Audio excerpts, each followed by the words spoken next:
ব্রাজিলে একটি যাত্রীবাহী ছোট উড়োজাহাজ বিধ্বস্ত হয়েছে। এতে উড়োজাহাজটিতে থাকা 10 যাত্রী সবাই নিহত হয়েছেন। গতকাল রোববার দক্ষিণ ব্রাজিলের পর্যটন শহর গ্রামাডোরে এ দুর্ঘটনা ঘটেছে। বার্তা সংস্থা রয়টার্স এক প্রতিবেদনে এসব তথ্য জানিয়েছে।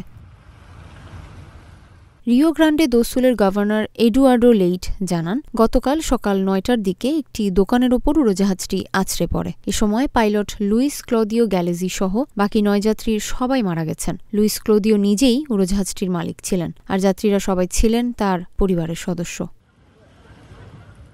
রয়টার্সের প্রতিবেদনে বলা হয়েছে, উড়োজাহাজটি বিধ্বস্ত হওয়ার পর দোকান ও এর আশপাশে থাকা অন্তত 17 জন আহত হয়েছেন। আহতদের হাসপাতালে চিকিৎসা দেওয়া হচ্ছে। এদের মধ্যে 2 জনের অবস্থা গুরুতর।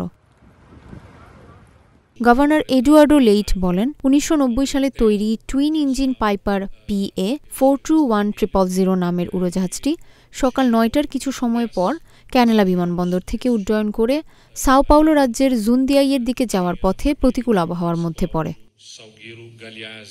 উড়োজাহাজটি প্রথমে একটি ভবনের চিমনিতে আঘাত করে। ধ্বংসাবশেষ কাছের একটি সরাইখানাতেও ছড়িয়ে পড়েছে।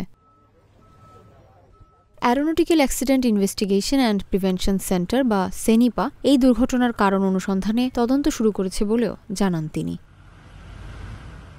রিও গ্রান্দে দো সুল রাজ্যের সবচেয়ে জনপ্রিয় পর্যটন শহর গ্রামাদো। পার্বত্য অঞ্চলে অবস্থিত এই শহর চলতি বছরের শুরুর দিকে নজিরবিহীন এক বন্যার কবলে পড়েছিল। এতে বেশ কয়েকজন প্রাণ হারান। ধ্বংস হয়ে যায় শহরটির অনেক স্থাপনা, অর্থনৈতিক ক্ষতিও হয়।